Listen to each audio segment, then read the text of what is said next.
Selamat malam Bapak Ibu, kita kembali lagi untuk masuk dalam pemahaman Alkitab. Dan hari ini kita akan membahas Markus 6 ayat 30-34 dan kita lanjutkan dari ayat 53 sampai 56. Kalau dalam tema minggu lalu kita mendengarkan khotbah tentang gembalaku sahabatku yang baik, begitu temanya. Dan hari ini kita juga masih membahas banyak tentang gembala dan bagaimana konteks pada saat itu orang banyak, para murid Yesus memandang Yesus sebagai gembala. Dan juga sampai kita pada saat ini. Sebenarnya metafora tentang gembala itu masih relevan atau enggak sih? Masih bisa kita pakai atau enggak sih dengan konteks kita saat ini? Nah, makanya ini mau kita lihat bersama dalam bahasan kita terhadap perikop kita pada hari ini. Makanya untuk itu kita mempersiapkan diri dalam doa. Mari kita minta pertolongan Roh Kudus. Tuhan, terima kasih untuk berbagai hal yang boleh kami kerjakan pada hari ini. Sampai pada saat ini kami berdiam untuk belajar bersama dan merenung bersama tentang bagaimana Tuhan berkehendak dalam hidup kami. Kami akan belajar bersama dari perikop-perikop yang juga sudah kami dengarkan pada khotbah minggu lalu. Biarlah dengan mendalaminya kembali kami semakin diteguhkan untuk menjalani kehidupan yang Tuhan anugerahkan dalam kehidupan kami. Inilah kami semua, kiranya Roh Kudus menuntun kami dalam membaca dan merenungkannya. Di dalam nama Tuhan Yesus Kristus kami berdoa. Amin. Nah Bapak Ibu, kita baca dulu ya perikopnya. Saya akan membacakan dan Bapak Ibu di rumah Alkitabnya juga tetap dipegang, tetap menyimak. Kalau mau baca bersama, monggo, ayo. Markus 6 ayat 30 sampai 34 dan dilanjutkan ayat 53 sampai 56. Kita mulai. Yesus memberi makan 5.000 orang. Kemudian rasul-rasul itu kembali berkumpul dengan Yesus dan memberitahukan kepadanya semua yang mereka kerjakan dan ajarkan. Lalu ia berkata kepada mereka, "Marilah ke tempat yang sunyi, supaya kita sendirian dan beristirahatlah seketika. Sebab memang begitu banyaknya orang yang datang dan yang pergi, sehingga makan pun mereka tidak sempat. Maka berangkatlah mereka untuk mengasingkan diri dengan perahu ke tempat yang sunyi. Tetapi pada waktu mereka bertolak, banyak orang melihat mereka dan mengetahui tujuan mereka. Dengan mengambil jalan darat, segeralah datang orang dari semua kota ke tempat itu sehingga mendahului mereka. Ketika Yesus mendarat, ia melihat sejumlah besar orang banyak, maka tergeraklah hatinya oleh belas kasihan kepada mereka, karena mereka seperti domba yang tidak mempunyai gembala. Lalu mulailah ia mengajarkan banyak hal kepada mereka." Kita lanjutkan ayat 53 sampai 56. Setibanya di seberang, Yesus dan murid-muridnya mendarat di Genesaret dan berlabuh di situ. Ketika mereka keluar dari perahu, orang segera mengenal Yesus.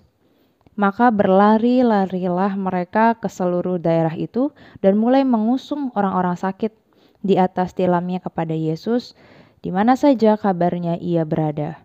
Kemanapun ia pergi, ke desa-desa, ke kota-kota, atau ke kampung-kampung, orang meletakkan orang-orang sakit di pasar dan memohon kepadanya supaya mereka diperkenankan hanya menjamah jubahnya saja. Dan semua orang yang menjamahnya menjadi sembuh. Bapak Ibu, tahukah bahwa di dalam Alkitab kita tercatat ada 3 profesi tertua? Yang pertama itu adalah pemusik, yang kedua pekerja logam, dan yang ketiga adalah gembala. Nah, jadi gembala ini termasuk dalam profesi tertua yang setidaknya ada di dalam Alkitab kita. Dalam Perjanjian Lama, profesi gembala ini dikelompokkan sebagai profesi yang penting. Dan juga menariknya orang-orang yang profesinya sebagai gembala pada saat itu adalah mereka yang kaya. Kenapa? Karena mereka pemilik dari ternak yang mereka gembalakan. Ada beberapa contoh kayak Habel, anak Adam, berprofesi sebagai gembala. Gembalanya kambing domba dalam Kejadian 4. Kemudian pekerjaan yang sama dikerjakan juga oleh Abram. Dia sebagai pengusaha ternak yang mempekerjakan banyak gembala.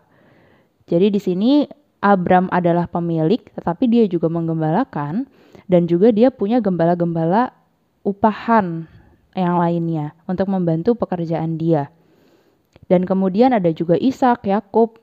Mereka juga memulai pekerjaannya dengan bekerja sebagai gembala. Jadi gembala adalah profesi yang penting, profesi yang cukup dipandang, dan merupakan profesi turun-temurun gitu ya, dari orang-orang atau bangsa Israel sampai mereka berdiam di tanah Goshen gitu. Jadi pekerjaan gembala ini masih menjadi pekerjaan yang dipandang dan penting. Dan juga Bapak Ibu, profesi gembala dalam zaman Perjanjian Lama dipandang sebagai pekerjaan yang baik, bukan hanya penting ya, tetapi juga baik. Pekerjaan yang mulia dengan tanggung jawab yang besar. Kenapa? Karena tugas sebagai gembala tidak mudah. Mereka harus membawa domba-dombanya ini ke tempat yang semestinya, ke tempat yang baik, agar si domba-domba ini dapat makanan dan minuman juga yang baik, yang berkualitas, yang membuat mereka sehat. Gitu ya. Dan ketika saatnya mereka harus pulang ke kandang, para gembala ini juga membimbing. Mereka mengarahkan domba-domba untuk bisa sampai ke kandang dengan keadaan yang sehat, dengan keadaan yang utuh, tanpa ada yang tersakiti atau yang luka begitu. Dan mereka juga harus menghitung dulu domba-dombanya sebelum dia pergi meninggalkan kandang itu. Jadi jangan sampai ada domba-domba yang masih ada di luar atau mungkin mereka hilang atau tersesat. Itu tugas yang tidak mudah. Pun ketika domba itu ada di tempat yang berbahaya, atau ketika domba itu sedang dilepas, mereka kemudian ada yang berlari ke sana sini dan samperin tempat-tempat yang tidak boleh harusnya disamperin, gembala ini akan menjadi orang nomor satu yang menyelamatkan domba-domba itu. Supaya apa? Supaya mereka lagi-lagi tidak ada dalam bahaya. Supaya mereka dalam keadaan baik, supaya mereka tetap selamat. Dan ini menggambarkan begitu besarnya kasih seorang gembala kepada domba-dombanya. Mereka digambarkan sebagai orang yang menyayangi dan melayani domba-dombanya sebagaimana anaknya sendiri. Yang ketika mereka mendapati dombanya tersesat atau dalam bahaya, mereka pun bahkan rela berkorban untuk mendapatkan domba-dombanya kembali secara utuh. Mereka mencari domba-dombanya sampai dapat dan selamat. Begitu. Oleh karena itu, Bapak Ibu, Allah juga digambarkan sebagai Allah yang demikian, Allah yang diibaratkan sebagai gembala. Karena apa? Karena umat Israel mereka besar dengan konteks seperti itu. Mereka kenal bagaimana gembala begitu memperhatikan dan menyayangi domba-dombanya. Makanya ketika mereka melihat Allah, mereka melihat dengan kacamata itu. Mereka pakailah metafora domba dan gembala. Dan mereka betul-betul menghayati bahwa Allah adalah Allah yang menuntun, yang membimbing mereka, yang bersama-sama selalu dengan mereka dan melindungi mereka untuk tidak ada di dalam bahaya-bahaya. Dan kita bisa melihat juga Bapak Ibu, tradisi ini ditulis juga berulang kali oleh pemazmur. Jadi kalau kita membaca Mazmur, di situ juga ada gambaran-gambaran domba dan gembala yang dipakai untuk mengekspresikan bagaimana umat dan Allah itu berelasi bersama. Tuhan bersedia disapa sebagai gembala. Dan pada saat itu umat Israel adalah domba-domba gembalaannya. Namun Bapak Ibu, ini yang menarik selanjutnya. Dalam Perjanjian Baru, kalangan Yahudi itu menempatkan gembala sebagai pekerjaan yang kasar. Jadi mereka melihat orang-orang yang bekerja sebagai gembala ini biasanya sebelah mata. Karena apa? Karena banyak hal. Karena memang gembala pada saat itu didominasi oleh orang-orang yang gak mau nurut peraturan. Biasanya mereka lebih cenderung membangkang. Terus mereka ya orang-orang yang kasar, mereka dipandang rendah juga karena seringkali tidak mempedulikan aturan-aturan agama yang ada. Ya intinya mereka adalah golongan yang tidak begitu dianggap oleh masyarakat pada masa itu. Karena kebanyakan mereka bukan pemilik domba tersebut, tetapi mereka adalah upahannya. Gitu. Jadi mereka bukan orang-orang yang kaya-kayanya tadi, tetapi memang mereka orang-orang yang hidup sebenarnya dalam kekurangan gitu. Dan apakah dengan perubahan gambaran tentang gembala ini, Allah tetap digambarkan sebagai gembala yang baik atau enggak? Ternyata perikop kita dalam Markus 6 ayat 30 sampai 34 menunjukkan itu. Menunjukkan bahwa metafora gembala dan domba ini masih relevan dalam konteks perjanjian baru. Dalam perjalanan pelayanan Yesus dan murid-muridnya yang tercatat di dalam Injil Markus 6 ayat 30 sampai 34, ini menunjukkan bahwa belas kasih terhadap sesama menjadi yang utama, melebihi diri mereka masing-masing. Kalau dalam ayat 31-32 diceritakan bahwa mereka makan aja gak sempat, untuk beristirahat pun mereka harus bersembunyi, melarikan diri dari kerumunan orang yang datang kepada mereka. Akhirnya mereka mengasingkan diri ke tengah laut. Dan itu menjadi cara bagi mereka untuk mendapatkan ketenangan sementara. Namun dari apa yang diekspresikan dalam ayat 31-32, kita bisa melihat bagaimana lelahnya Yesus dan rombongan pada saat itu, karena mereka selalu bertemu dengan orang banyak dan selalu meladeni orang-orang itu sampai mereka sendiri kehabisan energi. Itu yang saya tangkap gitu ya. Dan ketika hal itu dirasakan, mereka mau masuk dalam suasana yang hening, bukan untuk menunjukkan ketidakpeduliannya terhadap orang banyak, tetapi untuk kembali mengisi daya mereka atau mengisi energi mereka gitu di sana. Namun terlepas dari bagaimana kondisi mereka pada saat itu, yang memang tidak diceritakan ya kondisinya secara detail, cuma diceritakan mereka butuh istirahat.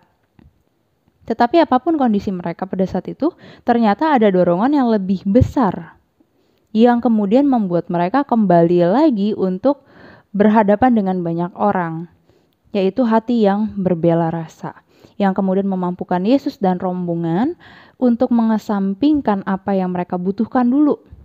Tetapi mereka mau melihat orang banyak yang menghampiri mereka, dan dikatakan orang-orang banyak itu seperti domba yang tidak mempunyai gembala pada ayat 34. Nah, pertanyaan yang menarik, dari mana kepekaan sebegitu besarnya mereka dapatkan? Ini berkaitan dengan bagaimana metode Yesus mengajar dan memberikan teladan. Jadi kalau kita ingat, Yesus itu selalu mengajarkan muridnya untuk mencari kehendak Bapa. Apapun yang mereka mau putuskan, carilah kehendak Bapa di dalam keheningan. Kita beberapa kali kita temukan mungkin. Jadi bentuknya itu menyendiri. Misal ketika mereka menjumpai Yesus di atas gunung bersama 3 orang murid, ketika Tuhan Yesus juga ada di sebuah taman, dia berdoa di situ, dia mencari tempat yang sunyi. Kemudian hal-hal yang bentuknya reflektif, bentuknya meditatif itu dikerjakan. Dan di sini dikatakan ketika mereka masuk dalam fase itu, mereka berdoa. Dan itu yang ditanamkan oleh Yesus, yang juga menjadi model berdoanya Yesus gitu, yang kita temukan di dalam Injil. Dan melalui cara itu ada keterikatan antara si manusia ini dengan Bapa. Sehingga ketika membuka mata dari doa itu, kemudian mereka bisa kembali siap lagi untuk menjumpai realitas. Mereka bisa dimampukan lagi untuk melihat yang terlantar. Mereka bisa kembali mendengar jeritan domba-domba yang tersesat. Dan lagi-lagi pergi ke tempat sunyi dalam perikop kita tidak menjadikan Yesus dan rombongan itu sebagai orang-orang yang eksklusif, tetapi untuk merecharge tenaga mereka, energi mereka, dan kembali berdoa kepada Bapa untuk dikuatkan dan memohon kehendaknya apa lagi yang akan kami lakukan. Kira-kira seperti itu yang mau digambarkan. Makanya ketika orang banyak membutuhkan mereka langsung terjun. Gitu. Mereka langsung menjumpai orang banyak itu. Dan dalam ayat 34 di sini ada unsur pengajaran juga yang bisa kita dapatkan. Di bagian terakhir, Yesus mengatakan bahwa ia mengajarkan banyak hal kepada para pengikutnya. Nah, disinilah kembali gambaran sosok gembala memang diangkat. Mengajarkan itu kayak membimbing, memberikan arahan harus kemana. Seperti itu, sebagai seorang gembala yang baik bagi domba-dombanya. Kalau kita lihat kembali dalam Mazmur 23 misalnya, yang tentu terkenal gitu ya, gambaran Tuhan sebagai gembala tidak menjanjikan kita berkelimpahan. Kita tidak berlimpah, namun kita cukup. Ia akan memelihara kita, ia akan membimbing kita. Nah, ini tidak digambarkan sebagai sesuatu yang kita akan diberikan lebih, kita akan diberikan berlimpah-limpah dengan luber-luber gitu. Berkatnya enggak. Tetapi bentuk yang paling ngena atau level tertinggi dalam sebuah relasi adalah ketika aku tidak akan kemana-mana. Aku akan bersama dengan engkau tidak akan kekurangan aku. Itu adalah gambaran relasi yang betul-betul kuat. Relasi yang tanpa syarat. Relasi yang gak ada hubungan timbal balik, aku akan kasih ini, kamu akan kasih itu. Tetapi betul-betul dilandaskan oleh cinta di dalamnya. Itu gambaran yang kita bisa lihat untuk melihat Allah seperti apa. Karena kalau kita lihat di Perjanjian Baru, gambaran sebagai gembala memang tidak begitu banyak, nggak sebanyak kita lihat di Mazmur atau di kitab-kitab Perjanjian Lama lainnya gitu. Makanya untuk bisa melihat konteks ini dengan lebih luas, kita perlu juga kembali dulu ke Pemazmur gitu untuk melihat bagaimana metafora ini mau digambarkan bagi kita semua. Sekalipun aku berjalan dalam lembah kekalaman, aku tidak takut bahaya. Nah, ini kan pasti terngiang-ngiang dalam ingatan kita. Kehidupan domba ternyata Bapak Ibu tidak selalu berjalan mulus. Kenapa? Karena ada lembah kekalaman. Nah, ini menarik Bapak Ibu. Kalau diterjemahkan, lembah kekalaman ini bukan hanya hal-hal yang tidak menyenangkan, tetapi lebih kepada hal yang betul-betul membuat seseorang ini menjadi takut. Dan takut yang tidak biasa, tetapi takut yang betul-betul tidak tahu harus bagaimana lagi, dan rasa-rasanya tidak ada orang yang sanggup untuk menolong. Jadi lembah kekelaman.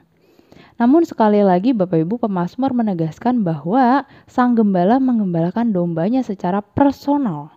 Artinya Tuhan memperhatikan kita satu persatu sepanjang masa.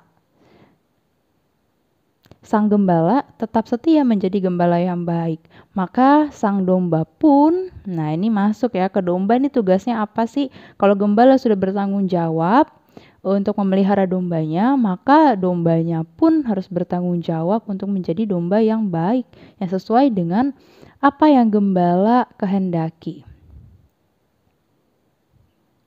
Kalau pertanyaannya, adakah gembala yang gak baik? Jelas ada. Kita bisa lihat gambaran gembala yang tidak baik dalam Yeremia misalnya. Yeremia 23 dengan jelas mengatakan, celakalah para gembala yang membiarkan kambing domba kepunyaannya terserak dan tercerai berai dan tidak menjaganya. Ini kan menggambarkan keadaan yang lain lagi. Oh, ternyata tidak semua gembala itu baik juga. Ada gembala yang baik, ada gembala yang tidak baik. Dan gembala seperti ini, gembala yang tidak baik ini disebut sebagai gembala yang tidak bertanggung jawab, gembala yang jahat. Dan kepada mereka, Tuhan akan membalas perbuatan mereka. Tuhan akan menjadi lawan mereka dan menuntut pertanggungjawaban atas mereka. Dan Bapak Ibu, firman Tuhan berkata bahwa gembala-gembala yang jahat dan tidak adil itu akan digantikan dengan gembala yang baru, yang diharapkan dapat mengembalakan mereka dengan baik. Namun ada sosok yang dijanjikan Tuhan kepada umatnya bahwa ia akan menumbuhkan tunas bagi Daud, yaitu seorang yang akan bangkit dari keturunan Daud yang disebut sebagai Tuhan keadilan kita. Inilah yang dimaksud sebagai Yesus. Jadi sebenarnya sosok gembala yang baik itu sudah juga dibahas di Perjanjian Lama dan itu mengarah pada diri Yesus. Gitu. Tentu saja ini merupakan nubuat akan kedatangan Mesias yang mereka kenal pada saat itu. Mesias yang akan mengembalakan umatnya dalam kebenaran dan keadilan. Dan Bapak Ibu, sosok gembala yang dijanjikan dalam nubuat itu tergenapi sepenuhnya dalam diri Yesus Kristus ketika kita kembali pada bacaan Injil dalam Markus 6 ayat 53 sampai 56. Kita lihat di sini ada sebuah spirit yang harus kita teladani, yaitu spirit persahabatan. Spirit persahabatan itu ditunjukkan dengan jelas ketika Yesus hadir bagi orang banyak dan bahkan mau disentuh oleh orang banyak. Nah, kita lihat dulu konteksnya pada saat itu. Tuhan Yesus semakin terkenal, bahkan orang bisa berlari-larian untuk bisa menjamah dia. Jubahnya tuh mau dipegang sama orang. Jadi kita bisa bayangkan betapa Yesus itu hebat di mata orang. Dan biasanya orang nih semakin terkenal, semakin dia di atas, semakin dihormati, mereka akan semakin sulit dijangkau. Biasanya gitu ya. Tetapi ini tidak terjadi dalam diri Yesus. Semakin Yesus terkenal dan dikenal banyak orang, itu tidak membuat dirinya semakin sulit untuk dijangkau.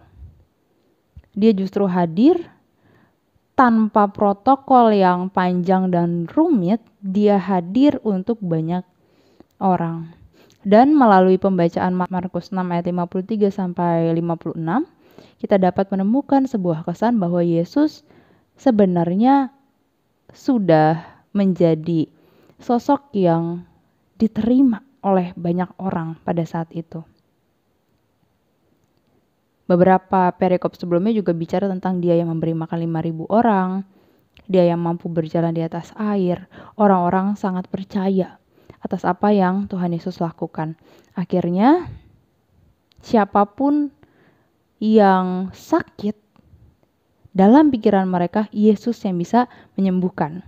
Kayak gitu. Makanya mereka membawa saudara-saudaranya, mengusungnya di dalam di atas sebuah tilam, kemudian membawanya kepada Yesus untuk disembuhkan. Kemanapun ia pergi, hal itu terjadi. Di pasar banyak orang-orang sakit ketika Yesus ada di situ.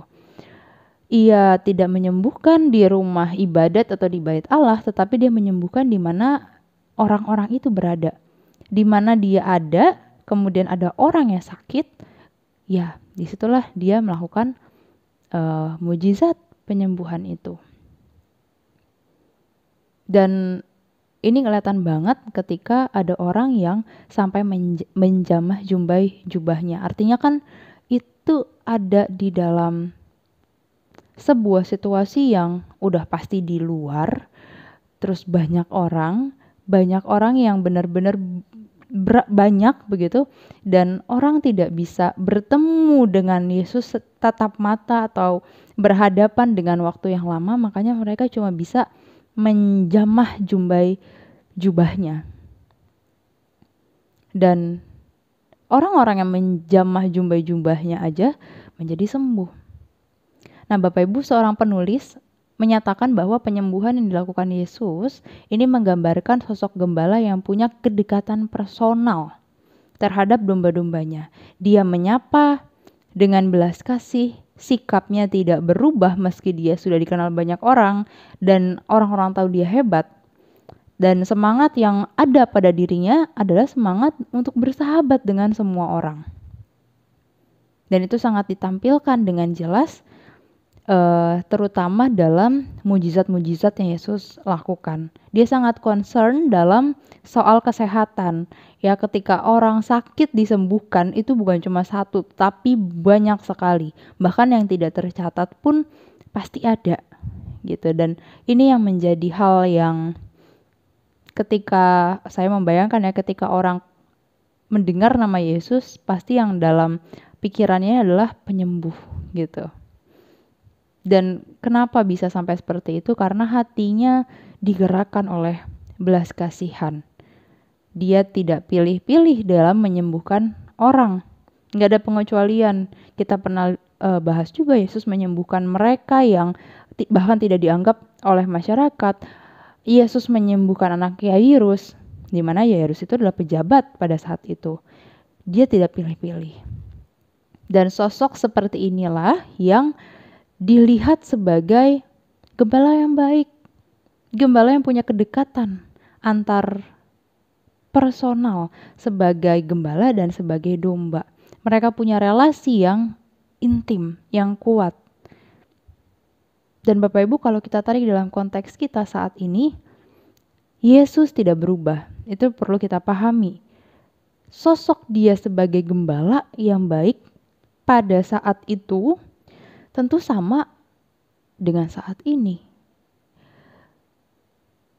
Makanya saat ini kita diundang bersama untuk menjadi domba-domba yang juga punya pertanggungjawaban terhadap gembalanya. Pertanggungjawaban di sini artinya ya mari kita menjadi domba yang mau mendengar, anak-anak Allah yang mau menuruti kehendak Allah sebagai gembala yang baik yang pasti akan menuntun kita dan membimbing kita ke arah yang baik, ke arah yang benar. Dan dalam berbagai peran yang kita jalani, entah kita sebagai anak, entah kita sebagai orang tua, kita sebagai pekerja, sebagai pelayan, apakah spirit persahabatan itu juga kita hadirkan atau justru kita jatuh pada spirit yang lain? Spirit menjatuhkan atau persaingan yang tidak sehat atau keakuan yang begitu kuat sehingga kita tidak lagi menjadi domba yang bisa mendengar dan tidak menjadi domba yang taat pada gembalanya.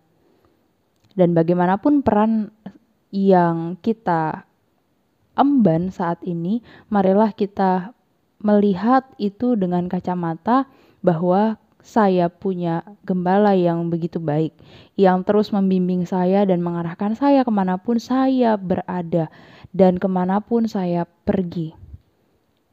Dan gembala itu selalu menginginkan yang terbaik bagi dombanya.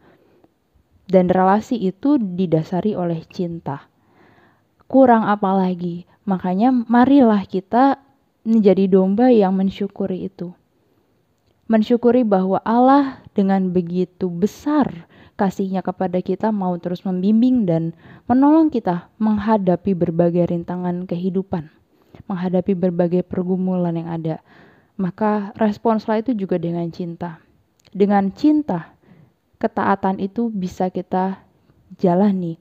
Dengan cinta, kebenaran itu bisa kita lakukan.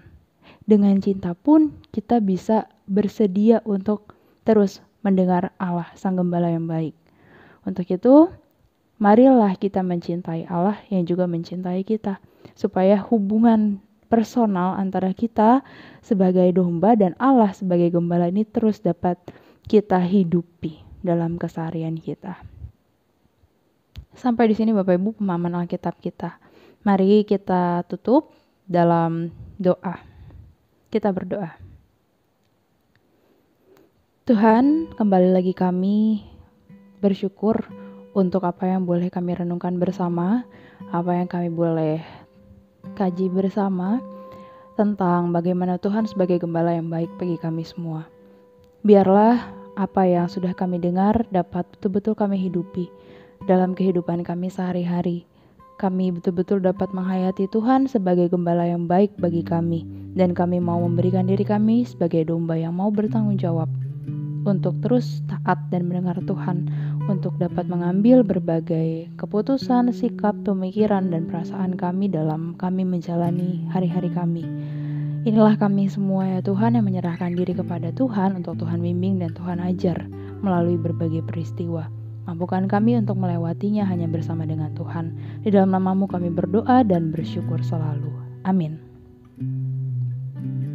Ya Bapak Ibu, sampai bertemu minggu depan.